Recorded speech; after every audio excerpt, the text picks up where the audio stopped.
Hey, I am Lee. I'm Joe. And we are the Rewinders, rewatching childhood movies to see if they still hold up. This time we still are watching Robocop. This is part 2 of our Robocop Spectacular Especial Sábado Gigante. But this movie is big for us, so we're going to break it up into pieces. So if this is part 2, if you haven't seen it, please go to part 1 and then come on back. What are they going to see? They're going to go to part 1 and listen. All right. Well, I don't know. Maybe you brought a camera in and recording this. You shoot the sound waves into your eyes. Shoot it into your eye sockets. Where we left off last time was Murphy's resurrection. Resurrection. Well, because I won't say anything, but it is a resurrection. Yes, he got blown away by Clarence Bodiger's gang. Yep. And then now we're getting the idea he's being rebuilt because a hand swoops in and turns this little monitor vision to adjust it. His POV vision, and it's kind of neat.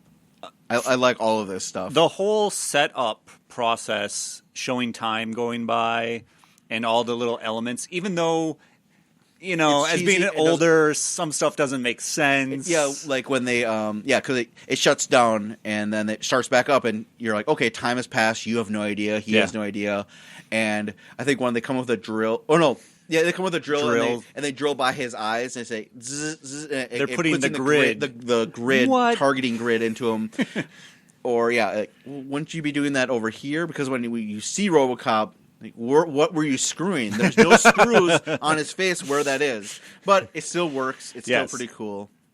But then, there's a scene where, the TV cuts out, or his vision turns back on. It's a little fuzzy. Zzz, and then there's one where, see? He looks really good. That looks great. We even managed to save his left arm. Mm-hmm. And that's when the other Bob guy, executive, who's in charge of the RoboCop they're project. showing him an arm that they're going to put on him, and that they saved his other arm. Lose it. We don't want that arm. No, get rid of that. These Robo arms are awesome. Yeah, why would you want real arms? Yeah, prepping for surgery. All right, we're going to cut that arm off, and then he turns off, turns back on. Okay, shows that arm. They do a targeting test. Yeah, with a pen to show you what it's going to look like. Basically, that's kind of like a thing more for the audience, less for the purpose of showing this. Of course, they go through the directives at this point, do they? Well, it doesn't matter, but yes, they do. They do a pen, and then they do. RoboCop can record.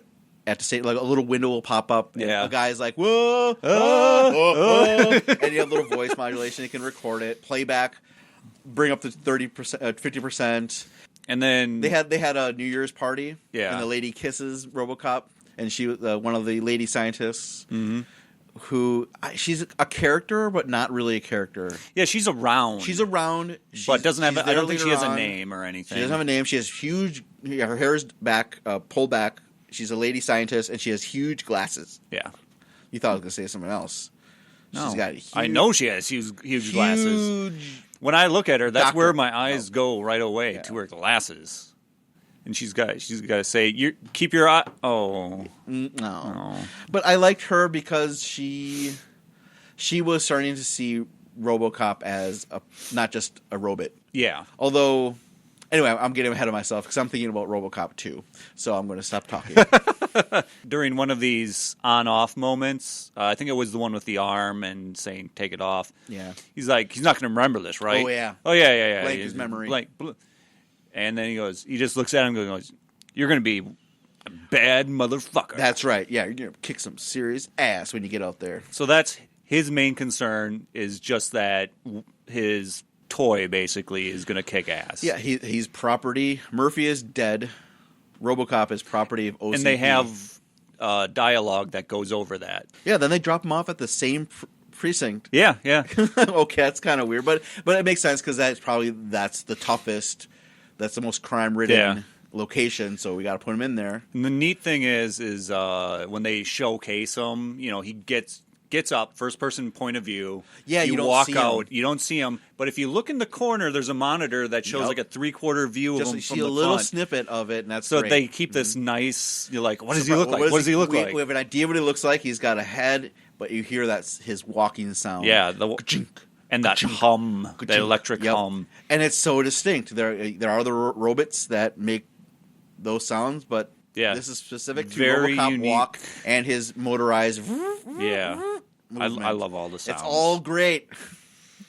Like I said, they went over his directives and they hinted at a secret fourth directive. Oh yeah, because unstated what it is. All right, pop quiz. Dun, dun, dun, dun, dun, dun, dun. What is the number one prime directive of Robocop? I should have written these down. Serve the public trust. That's wrong. Number 2. Buy all the Beanie Babies. Buying all the beans. Protect the innocent. Round 3, Joe. This is for all the beans. What is the third prime directive? You can only wank once a week. Uphold the law. Oh, well, you know. Brrr. I didn't write them down. Yeah? Well, you don't get the state, the party game of the Rewinders. The Rewinders party game. By Milton Bradley. Oh. But yeah, you're right. So he goes, 1, 2, 3, the prime directives, and there's a fourth classified. Yeah. Yep. Which becomes important later on. Hint, hint, hint. Yeah. Yeah, they take him to the precinct that he was originally issued to. Sergeant is upset that... What's all this equipment and shit coming in here? Well, they probably haven't gotten anything. And all this equipment and scientists and stuff are coming in, and they're like, fuck you, you're owned by OCP, we get to do what we want. Yeah. Set up over there. And that makes all the regular cops and sergeants they're pissed. Sure. But also then their anger gets stopped immediately when the door opens and they hear... And you see Robocop's shadow because there's like a frosted glass, thank you. And you see him, and then he comes around the corner. But then you don't see him completely yet. Just a little bit. You're just getting you fucking taste. Paul Verhoeven's like, taste a little bit of Robocop. You can hear his awesome legs walking. And then all the cops do the same thing that you want to do, which is run down the hall so you can get a better Everybody look. wants to see what this thing is. Yeah, they have a little chair that he's sitting in, which is dumb. When you go to rest, you will sit here. Yep, they have a chair, and there's chain link fence everywhere around him. They have monitors up. That's when they do a couple other tests, follow the pen and so on, prime directives. And then he's sitting in a chair, and they say, one of the exec guys asks, so what does Robocop eat? And this is a scene that's stuck in my childhood brain of being confused of so much happening and my not understanding exactly what's happening. So he's sitting in this weird chair where Robocop will rest. It moves around for some reason. Yeah, it's because it looks cool. That's why. And then he goes and he says, oh, he eats this. And they have pulls up a little thing or whatever, and green-brown sludge comes out and puts in a little cup. And he says, oh, it's a protein paste or something. And the guy takes a little finger and like, oh, like baby food. So my childhood brain, I thought that Robocop's sitting in the chair. They went behind the chair, and that my brain thought that Robocop ate food, but he was more robot than human. That he didn't digest the baby food; it went through him. So that was his poop that they were eating. That he was so pure, more robot that he was actually. That was his poop at the end, and that he could eat it again because... He could save so many people by just generating poop. So this executive guy really liked to eat Robocop's poop. That was my child brain. And not until years later I rewatched it. Oh, that whole food thing is off to a side, not even connected to the chair. Where is his waste port? It's true, because he's a cyborg. He's half human, half robot, all cop. But where... There's no defined waste port. Not that we need one. No, I don't want to see it. It's fine. But they don't say it, but he does eat food. All right. As a kid, I didn't question that. But as an adult, I'm totally like, and that's why what the hell? And that's why I thought that his chair was his toilet. It could be. Oh, kid that brain. very well could be, though. Maybe he uses that protein so well that there is no waste. That's what I thought. Who knows?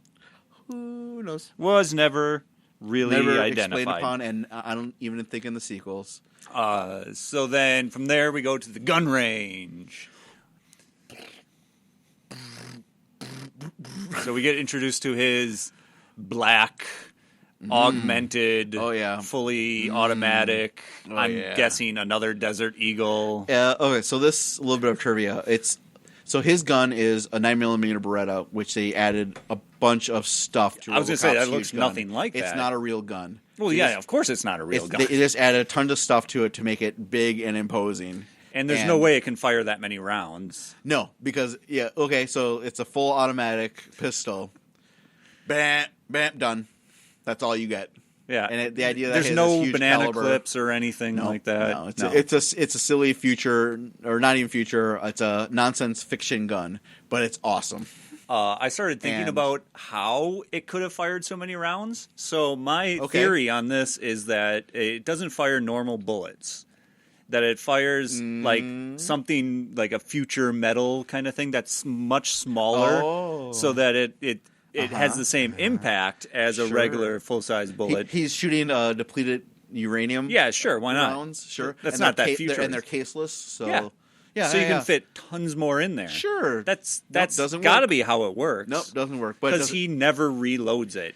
He does rarely, but only for dramatic. But that's action movies. You don't see them reload. This isn't an action movie. I know. Most people don't know about guns. But what was interesting, though, was the gun in the boardroom that Kenny guy. Oh, my God, they killed Kenny. Yeah. Okay. Yeah, I got it. The Desert Eagle, that was supposed to be Robocop's gun. That big Desert Eagle that he held out. But what happened was when they gave him Robocop that gun, it was too small looking in his hands. So they had to make a bigger gun for him. So okay, fine. That's awesome. Here's a real gun, the Desert Eagle, which is the biggest hand cannon you can get, or one of the biggest. Had to make up something bigger, make it completely fiction. So here you go. That's why this. They could have gave him like Joker's gun. Don't get me started on the Bullard Express from Batman 1989. Oh, we're going to get into that movie. That's a movie we're going to review. We're going to do all 4 of those at one point. Going to need a lot of alcohol to get to the end of those. But even okay, as you can tell, I know a little bit about guns, but that's fine. As you can tell, I know very little about guns. Whatever. Continue with the review. Woo! Lewis runs over to see... Oh, this must be that Robocop-y thing. And they all gather around, and there's one guy who's a little whiny about it. He's like, God damn that gun, Jesus! Yeah, he does say it. Somebody like that says that. I'm going to say he was jealous. He wants that gun. But I want that gun. He's stunned at how big and loud and scary it is. Mm-hmm. But everyone else is like, huh. And then he's blowing apart the target. Oh, yeah. And just piece by piece, doing very precise shots in that full automatic bursts. Mm-hmm. Yep. When he's done, he TJ lasers that gun back into his thigh. His thigh holster. That thing is awesome since he doesn't have real legs. Yeah. The compartment opens up and that huge hand cannon can fit right in there. Nice and neat. That's a great little awesome extra thing. And Lewis sees that and immediately goes, wait a minute. Yep. And that's one thing I don't like about this movie is I wish they would have spent more time as partners together. Because it was a couple of hours. Yeah, and then they didn't really get to know each other that well and become friends. I think just a day of them maybe like going out to eat. Lewis meets Murphy's family, so a little bit more connection really would have been a bigger punch. Well, I mean, we didn't get dramatically attached to his family either. We just kind of hear about them and kind of see them. And that's it's not depending the on people knowing how they feel about their families. True, but I guess my point was from Lewis's viewpoint of if she met his family, then there's attachment there. Yes. That's what I meant. Yeah. Not for us to be attached to Murphy's family. It's more for Lewis to be. I know this guy instead of just I only knew him for a couple hours, and that's one thing I noticed about him was he spun his gun. That's not all he brings back. Oh, go on then. Well, no, that happens later. We'll talk we'll get there. But go on. Okay. Then they say it's time for you to go out into the world and protect the good people of Detroit. The was it a scientist or an executive says we need some keys for our Robocop here. Somebody says it, and the sergeant tosses the keys to that guy, but Robocop gets in between and yoinks him out of the sky, which gives you the idea that Robocop could be stealthy fast, mobile, because everyone should have seen him round the corner and known he was right there for catching those keys because, let's be honest, this guy doesn't move too fast. He doesn't depend on dexterity at all. Not at all. And that's one thing that was being said is the OCP guy, Smarmy Younger, executive in charge of the Robocop project, he said he's going to have the fastest reflexes. Robocop is slow. He is slow. A tank. Yeah. But, I mean, sometimes he can move a little bit fast, but he's not stealthy because those legs are ka-chunking nonstop. And the way Peter Weller moves in this suit is pretty awesome. He just is very... I mean, he's doing the robot, but it's...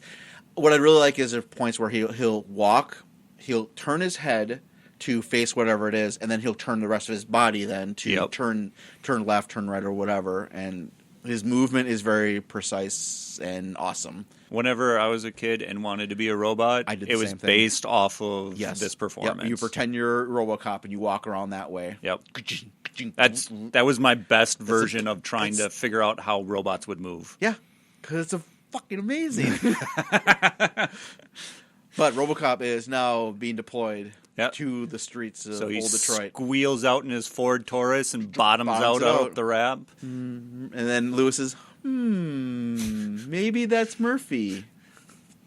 Because all you can see is in his design is his bottom jaw, lips. Yeah, and I mean, he didn't have like any distinguishing marks on his face. He didn't have a sweet mustache or anything. Yeah, so it could slip by that you couldn't pick out his luscious man lips. He does have good Murphy lips.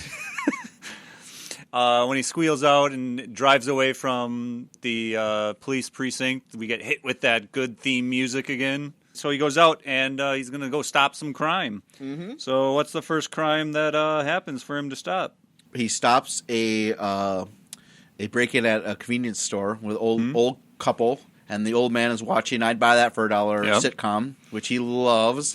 The guy comes in and robs it, whatever, roughs him up a little bit. Robocop comes on in and... he's bulletproof. So this guy has a machine gun, just hitting Robocop. Nothing's even scratching him at all. Bends the guy's machine gun barrel, and then the guy tries to run away, and he, with his lightning fast Robocop reflexes, arm blocks him, punches him, and he goes flying into one of the first of many glass breaks in this movie. As he goes into one of the soda glass whatever refrigerators, and he thanks the people for their assisting. Thank you for, and the wife is all like, "Oh, you are freaking awesome." She like swoons for him, and the guy's like, "Right on." Kick the crap out of that guy. And for me as a kid, this store this scene felt very real to me because I can't count how many liquor stores I've been in. They look just like that. That look just like that. That have all the same stuff that, it's run by a mom and pop kind of thing, and it just looked right. It did. It looked great. And now when I watch it, it just immediately takes me back to being a kid when my dad would take me liquor shopping. I'm joking. He didn't take me liquor shopping. He took me to the bar. Oh, okay. We skipped that step. Well, yeah, you go right to the source. Spigot. Oh, my God. What was your old man's drink, anyway?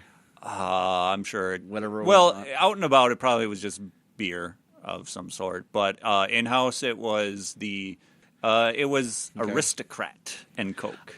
Oh, he got the cheap stuff. Okay. Yeah, that was the in-house drink. All right. So. Okay. That turned me off of liquor for a while because I'm like, my dad drinks liquor. I'm going to try. What the heck is this? Your dad wasn't drinking the good stuff, so that's fine. But next scene is the rape scene. Yeah. Well, attempted rape scene, more harassment than... Yeah. But they would get there if Robocop hadn't intervened. Scene. Another scene that stuck with me of, two punks in... 80s punks. Yeah, very much 80s punks with switchblades and whatnot, and this lady with a bad wig, a bad blonde wig, and they're one of them's holding like, "Oh, we're gonna cut your hair," and starts cutting her blonde wig hair, and then it says something like, "Oh, let's see if your hair is the same down here," and starts going up her skirt, but that's when the headlights of the Ford Taurus comes on in and casts huge shadow. Awesome shadow of Robocop above them. Yeah. That shadow just drop it, dirtbag. Pointing the gun. He's gonna kill her, man. He's gonna kill her. Yeah, but he's got his targeting system. Yeah. And shoots him in the balls. Do you think he goes na na na na na na na na na na na na na na through her dress? Oh, punk in the balls. And even as a kid, it's. I mean, I didn't get it that he shot him in the balls. Really, I didn't really think about it. And I was thinking like, I was just like, wow, he shot through her legs and hit him. Oh yeah, you shot. Did you think that he shot her or no. just that? Okay, yeah. That it was so awesome that he could shoot like through her clothing, between her legs, and hit him. Mm-hmm. I didn't really think too deeply into the fact that he shot him in the balls. Oh, just kill me though. It's as an adult, it's like, oh fuck, thumbs up. Good. That guy got what he deserved. Yep, he was gonna rape this woman. Oh, and that tool of his is now gone. Yep, awesome. And she is in shock of, oh my god, awesome too. Like you shot basically through me to get to him. Great. And it's a interesting play in how she reacts because she does like that stereotypical thank you so much for rescuing me. She's throwing herself at him. She does. I think she tries to hug him. Yeah, and it has a smattering of kind of like this, oh, you're my hero. Yes. Aww. A little bit of suggestiveness in there, and it's just because cold. Madam, you have been part of an incident. I will give you a number of a rape counselor. And just to see her melt and be like, you're not, because she might have thought of maybe it's a guy just in armor, not a robot. And then she realized, it's a robot that has no emotion. And earlier, like you said, the old lady swooned.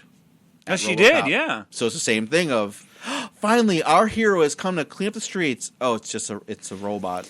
And I didn't really think about it in the sense of the lady in the store, but this one, it's very much that, and now I can place it, Western. Yeah, definitely. It's a Western. That's what they would. Oh, thank you. I'm throwing myself at you now for saving us. Because it is the Wild West. There's no law, and law has come to here, and it's Robocop. And the only reason why the old lady didn't swoon anymore or come and say thank you is because her husband was there. So she's got to wanted to be respectful, be polite. Like, okay, she wasn't going to drop trowel right there. I mean, not yet. If she was 15 years younger, she'd be all over Murphy. But then we go to the mayor's office. There's a hostage negotiation. Oh yeah. Yeah, Robocop pulls up to the building and just ever so casually goes right through the police line and it snaps. No one seems to do anything, but he's just like rolling up, idling basically up to it. And you see the guy in charge talking to the press. This is what's going on. And all the press is in Robocop's face. Yeah, and they ditch him, and he's pissed off that Robocop stole his thunder. Keep him talking. And I'm going to take care of this. So it's a city councilor that has the mayor hostage with other people. He killed one person, and now he wants a list of demands. And the demands, some of which are fresh coffee first, which is okay. Thank you for reintroducing humor back into this show. And then he talks about how he wants an helicopter. He wants a new office. But he also was like thinking escape. But the new car is the best part. And you're right. The hostage negotiator cop is trying to stall as Robocop is going up there, and his stall is, you want a new car? Hey, what kind of car do you want? Mm-hmm. I want something big with shitty gas mileage. Hold on. You got the line? Go ahead. I got the exact line. All right. Goes really fast and gets really shitty gas mileage. Hilarious. And the guy knows immediately what car. You want a 6000 SUX. I love the name of this car. I love the car. You love the car? I love the car. I hate it. It's the Dodge Daytona. That's what it is. That's why I hated it. It's totally a Dodge Daytona. Car. Wow. It's got other stuff on it, though. Yeah, it's slightly different. Yeah, I hated this car. Even as a kid, when we see it later on, it is so fucking stupid. It does exactly what it's supposed to be. It looks like it's supposed to be a gas guzzler, muscle car, but it's not because bullshit. Because it isn't. Mm-hmm. It's just a BS car, and that's what I love about it. Oh, it's so good. Yeah, I think the negotiator says something like, "Oh, do you want some leather reclining seats?" And he's like, yeah. And then, hey, I think you're trying to pull a fast one on me. But he says that after he goes, hell, I'll even throw in that's why I wrote it down, a blah pump. What the heck is a blah pump? A blah pump? I swear he says, we'll even throw in a blah pump. And he's like, don't you dick with me. And I'm like, what's a blah pump? I don't know what you're talking about because I don't have that in my notes about a blah pump. He says something like a blah pump. Did you hear something wrong again? It could be, but I'm sticking with he said, right. We'll even throw in a blah pump. If you listeners know what the actual line is. Or what a blah pump is. Or what a blah pump is, please tell us and tell Joe that he's wrong. Dead wrong. I'm never You hear things that no one else hears and your brain spits out something completely weird. Okay. Anyway. So... What year did this movie come out in? 1987. 1987. When did Predator come out? 1986. So in 1 year, we have thermal imaging that is terrible and horrible in the jungle. And the next year, you got some really good thermal imaging. Robocop has really good thermal imaging as he scans and he can see all the hostages and the bad guy through the wall. Yeah. That's because OCP wasn't in charge of the programming for the Predator vision. That's why. They're hunting. And they go out in the field all the time. It gets knocked around. It's out of sync. RoboCop's brand new. Okay. He's all set. So that's why. Finds the guy, punches through the wall, grabs him, pulls him through the wall, punches him again out the window. Glass break number 2. Pause. Transition into media break. Yep, now we're in the news program again. I like RoboCop is on the scene, or whatever Lisa Given says. And it's a segment all about RoboCop. And after that, in the little side box, the 3/4 box, what is that called again? An over the shoulder. Over the shoulder box. Thank you. Some people call them windows or monitors, but we call them over the shoulders, OTSs. So it has the still of the guy flying out the window, and then they change it to RoboCop at a grade school. That's right. Yes. Hilarious. And he's just standing there. All the kids are like, "Hey, RoboCop!" He's just standing there. I am here. But then he's like walking, and then they're following him cautiously, and he turns, and they're like, "Okay." Yeah, because he's not natural. Yeah, he's like a penguin. He's chemically man-made. So then the media break gets a commercial break. Yes, right away. And we get these kids and adults like being intense with each other. I'm going to do this. This border is having this. This is that. I've had enough. And then you push a big red button and a nuke goes off. The big red cloud goes up over the family and they're like, woo! Yay! You nuked them. Nuke 'em. The game about world global domination or extermination or something. That one commercial break is possibly my favorite commercial break from the movie. And was it? And then they go back to the. Do they go back to the news, or was there news? This is the part when the Star Wars satellite laser systems went haywire. Nope, not yet. That's not yet. Okay, bye. Never mind. We go into talking about I believe another boardroom meeting at OCP, sure. Yes. And they're talking about we've deployed the Robocop project. By estimates, he'll be able to clean up old Chicago in 40 days. That's right. Yeah, old Detroit. Yeah, I know. Screw it. Send him to Chicago too. Well, nowadays. And Bob Executive is now vice president. Yeah, he got moving on up. Yep. And everyone's like, "Yeah, awesome, great pay raise, good job, you got a great project, it's awesome, good job." And someone's like, "Man, you better watch out for Dick Jones. He's not happy." To which Bob Executive is like, "Whatever, fuck Dick Jones. He's, I think football references come in about fumbling again." And and we're in the executive washroom that you need a key card pass to get into. Yep. Yeah, gotta keep all the riffraff out. Yeah, all the other lower execs. This is for top execs only. And you get that, the more and more Bob Executive keeps talking about how terrible Dick Jones is, everyone in the bathroom starts freaking out and leaving. Dick Jones had got done taking a shit, and he comes out of the stall. And I like the other guy that was next to Bob. He wasn't done pissing, so he zips up real quick, pees his pants a little bit, and gets the fuck out of there. Like, I got a meeting. I got a meeting I gotta go to. I'd rather have pee pants than deal with Dick over here.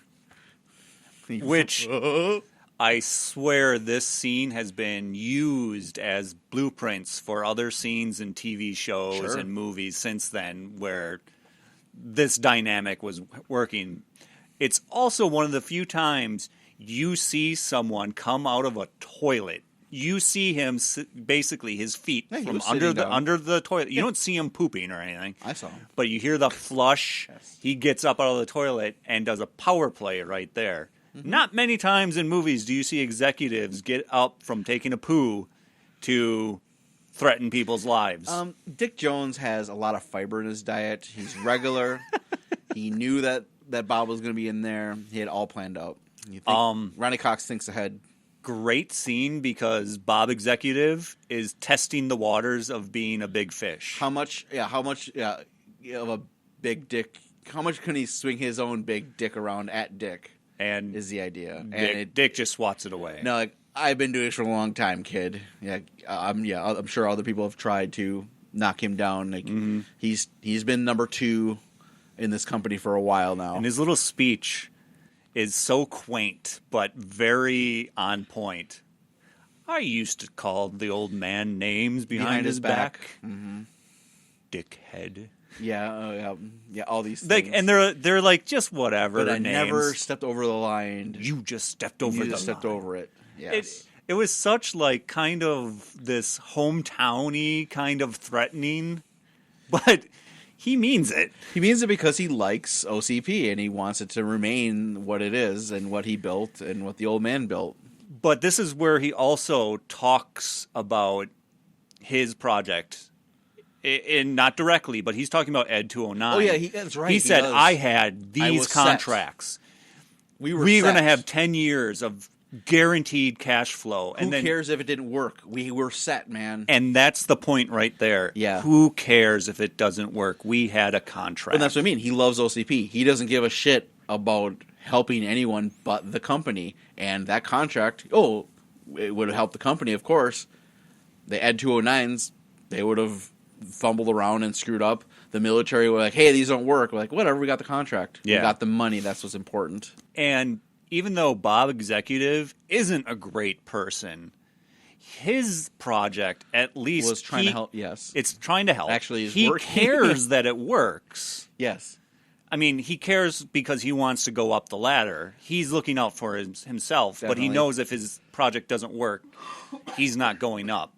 Whereas Dick Jones is already on the top. He's just biding time till he takes over. Yep. So he doesn't care if his stuff doesn't work. Exactly. He's waiting for the old man to pass away, so then he's now in charge.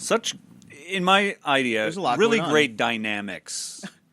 Then there's a part where he grabs Bob by the hair. Like, listen to me, little fucker.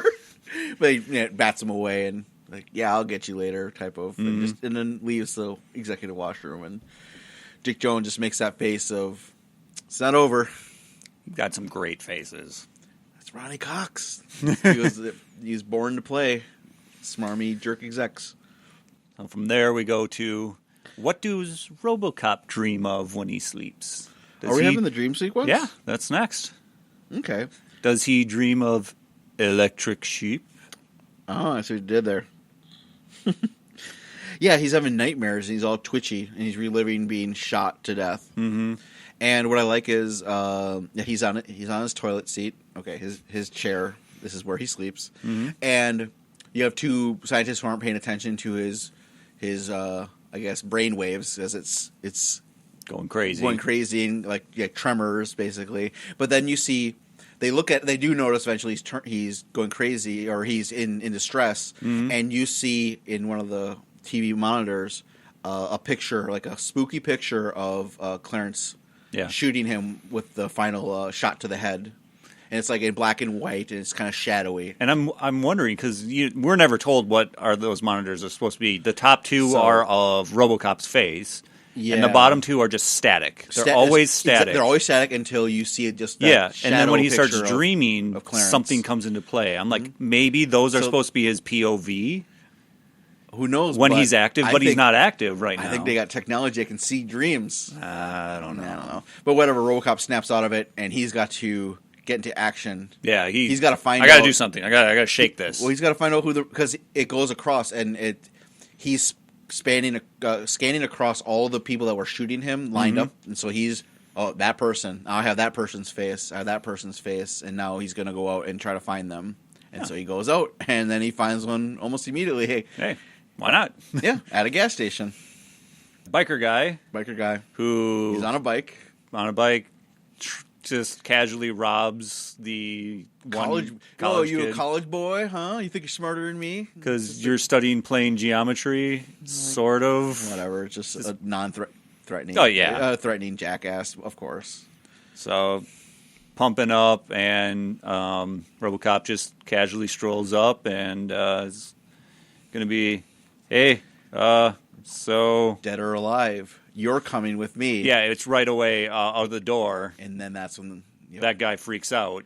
I think his name is Emil. I think. Yeah, it could be that. Whatever, because I remember Clarence saying that later on. But yeah, biker guy realizes, oh shit, we killed you. Yeah, you're dead. We killed you. He recognizes him. He recognizes those beautiful Murphy lips. And Murphy, RoboCop, records that and kind of just plays it over and over in his head. And he's frozen with. Oh, yeah. Because he was also waylaid by Lewis before he got outside saying, right. Murphy, it's you. That's right. Yeah, Lewis, RoboCop's trying to leave, Lewis comes on in and says, so, do you have a name? I know you're more than just a robot, I can tell. And then they're trying to stop RoboCop, and she leans in, and says, Murphy, is that you? A really good line. She says, Murphy, it's you. Oh, Murphy, it's you. That's right. Yeah, because Lewis is awesome. Yeah. So then she gets yelled at. Yeah, she gets yelled at by execs. What did you say to him? We're going to have fire blue. So, biker dude chucks his cigarette, whatever, down. It was like a yellow cigarette or something. Yeah, it was weird. It was a weird-looking cigarette. But it sets... he had broken up the gas is going everywhere, so he's going to college kid runs for his life. Explosion, and awesome huge explosion. And RoboCop doesn't just walk away from the explosion, he's in it when he's walking away from through it. The fire, and then casually just shoots him from 200 yards away with a pistol. Guy hits a motorcycle, and it's crazy accuracy. Hits another parked car, goes flying, and skid marks, road rash all over his face as he lands on the ground. And RoboCop picks him up. Who are you? Yeah. And the guy's dying, so he can't answer. Yeah, he's beat up pretty badly. Yeah, he just goes, And so RoboCop's like, well, I'm not going to get answers by murdering people. I'm going to get answers from talking to computers. I'm going to the mainframe. Back when mainframes were still kind of a thing. Yeah, and in the police station. Yeah. So he busts down the door to the, he casually opens the door, but, stalks into the data center, which there's far too many people inside this data center. I was thinking the same thing. And weenie cop, nerd, computer cop, like, you can't be in here. Then he shows him the knuckle spike. Dumb. Doesn't make any sense. So he feels, his fist and knuckle, whatever, shifts down, and a spike comes out, and he inserts it into the mainframe. That's his access point. Port. Whatever. Like, why doesn't R2-D2 have one of these things? Yeah, I mean, he just has the casual butt plug that comes out. Yep. And then, R2's always molesting computers and turning things and opening and closing and starting and stopping things. But that's the idea. Is that this is a RoboCop port. is just an advanced R2 unit, then I guess. So do you think it was also? I mean, because whatever doesn't matter. Never mind. Are you getting ahead of yourself? Is that what? I'm gonna forget my thought process on it. Okay, but he turns his little knuckle spike and starts pulling up information on all the people that Killed murdered Murphy and catalogs them for his own records, Yep, gets and them then pulls up Murphy. Deceased. Yep. And we find out he lives on Primrose Lane. Oh, I didn't even see that little bit of That's the thing info. that, as an adult, that caught my eye. I'm like, well, okay, well. Sure. He had such a beautiful life before, is basically what they were getting at. He had a cushy life. He did. And he gave it up to Try to help people. Yep. And was murdered on his first day out. Yeah.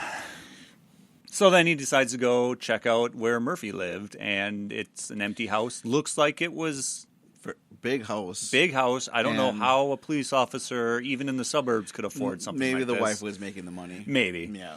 But it looks like they kind of packed up in a hurry and Dead plants left. still. And what I like is it just feels very dream sequency like. Like the Yes. camera is floating in this very white kind of 80s modern. 80s, exactly. 80s modern future-ish type house where the floor plan isn't exactly like a square. It steps lead up this way. Yep. It's angled strangely. It's a very 80s designed house, and there's these monitors that are there for The realtor. the realtor, The virtual like, realtor. You'll love this house, and blah blah blah, and then you go into another room. It turns on again, and the guy continues his spiel about the house. Mm-hmm. And that kitchen is terrible. The weird angle, a counter in the middle, and it still has a mug on there. It's broken. It says "World's Greatest Husband" or something on it of that Yeah. nature. Yeah, but you're right. They left in a hurry. Mm-hmm. And he has flashbacks. He's and that's why I love why it's dreamlike, because you scan across, you see it's deserted. Flashback memory of I remember my kid watching TJ Laser here, but then you flash back, it's deserted, gone, in the kitchen. And it's not like hard flashback. No, These it's are white noise fades back and forth to Done match shots. Done really, really well. Yeah. Yep. The shot of the kitchen where they take a picture of themselves during Halloween, just reliving the memories and just him getting more and more frustrated, angry that this is now lost. All his and he can't memories. remember it. He just a little bits are coming back. A little bit of humanity is coming back to him bits, and he gets angry and punches one of the monitors. Well, I would too. That a thing smarmy is guy. just, So, are you going to buy the house? Punch. Yeah. That's it. He's pissed off that this life of his that he had was stolen from him. Was taken from him. So after punching the realtor, he goes to a dance club because he's got to work it out. He's got to get all that anger and aggression He's going to out. footloose it and dance his anger out. And he has average guy come up in his HUD. Yeah. Whatever his name is that you said his name was. Ray Weiss is the actor's name. And just is like, hey, you're coming with me. And Nash. That's the Nash. bad guy's name. So, and I should remember that because he's got the big poofy hair. He has poofier hair. And in Lunar, Silver Star Story, the wizard has big poofy hair, and his name is Nash. Well, there you go. There we go. That's, it all comes around. If you don't know what Joe's talking about, look it up. That's what Google is for. Wow. It's this funny thing. He's just like, basically, you're coming with me. I'm not going to shoot you. You're Yeah, just you are just coming because he with wants me. information. Yeah. And the guy's like, yeah, no. Kick. And At first, he tries pulling a gun, and this is awesome. Robocop bats it away, and everyone's dancing in a club. No one stops. That's right. Everyone's still dancing. The gun goes flying. A guy some dude catches it. grabs it, is still holding it, and still dancing. Like, oh, see, I got a gun. I'm going to keep on dancing. Doop, doop, doop. Then that's when Nash is kicking the nuts. Kicks in the nuts, and people basically kind of laugh and don't keep care. dancing. They keep dancing. So Robocop ends up basically just dragging him out of the Grab dance him by hall his hair or by his whatever. hair. And everyone's like, all right, more room to dance. Yeah, now we just move on back in and keep on dancing. Love That was a great scene. just how no one cares. They're used to it. No one cares. It's in control. They don't feel threatened themselves. Maybe they don't care that they're living, or that they're living now. They don't care if they die. Could be that. That could be very close to it too, because Like, they're whatever, still having in fun. old Detroit, and They're just like they accepted what happens around them. and then it was referenced prior that the Bob executive is going to meet up with some Like you call models. Bob executive. Yeah, he calls them models. They're prostitutes. they're prostitutes. They're old prostitutes in their 40s. Looking at this now, is like these prostitutes are past their prime. And they're all doing blow. And they're wearing these 80s outfits that are just tight and constricting. They're not showing much of anything. No. And then, they start doing blow. He starts making out with one of them. The other one gets jealous, so she pours cocaine all over her cleavage. So he starts snorting it up and kissing. So then the other one gets, hey, what about me? I'm getting jealous. Yeah. But we're interrupted. My dad comes on in. What the hell are you kids doing in here? I'm going to call your parents. Wait, there's a doorbell. Ding dong. And he doesn't know who it is, but thinks it's the champagne. Oh, yeah. The champagne is here. Because, Detroit's known for door-to-door champagne salesman. We don't know what type of Detroit it is. He's in. He has a huge apartment with a huge stereo system with tons of gadgets in it. Is he in, Deerfield? I don't know, but who's at the door is Clarence Bodiger. Red Foreman is like, bitches, leave. And they leave, and we'll call you later. I know, they suddenly turn into Bronx ladies. Well, that's what you do with the prostitutes. And so what are you doing here? And instantly, he has a gun out, puts a silencer on, and kneecaps him, shoots him in the legs. 4 times, 2 in each leg. Just blood capsules everywhere. Yep, just poop. I'm doing my job. Here it is. Then he puts his 80s video disc in the video disc player, which goes to 20 TVs in this dude's living room. I told you, he's got money. He's got an awesome stereo system. And it's Dick. Hey there, buddy boy. You stepped over a line. And Clarence here, who works for me, is going to clean up this mess. So, fuck you. I win. Basically, that's the gist of it. And I love that he puts on this grenade that has timer on it. Stupid little LCD timer on it. And since Bob Executive can't move, he's on the ground. He tries getting to the grenade, but can't. It's too late. Boom. And Clarence leaves, but he closes the front door as he's leaving. Even though moments later is a huge explosion, and Bob Executive is dead. I, as a kid, and I still did this time around too, justify the counter on the grenade, saying, that would be really helpful for people to know when to throw it. Because otherwise, in reality, you pop the pin, you flip the little bar, you count. And I think it's on 3 you're supposed to throw it, because it goes to 5. I think you count down from the holy hand grenade from 10, and you forget 3. So I can imagine that, to me, as kid me, and even adult me, that'd be useful, wouldn't it? A little bit useful. Mm-hmm. But I don't think it had a glow vision on it. No. What was that stuff in the 90s when you had... It was all over, the green... you press a glow light, and you can see now in the dark. I don't think it had that yet, so if you're throwing a grenade when it's dark... You're trying to figure out what the time is. You keep bending, trying to get it in the light, and then, I crap. can't see up, down. But yes, it would be very helpful. We got more to go. We do. So what we're going to do is stop here, and we're going to finish it up, I hope, with part 3 of Robocop. So that was definitely part 2 of Robocop. Stay tuned for part 3. So what you can do, though, is rate and review us on iTunes or wherever you get us. That would be appreciated. You can like us on Facebook and follow us on Twitter at RewindersPod, or you can email us at therewinderspodcast@gmail.com. Stay tuned for part 3 as we're going to finish up cleaning the streets of old Detroit with Robocop Murphy. In the meantime, bitches leave.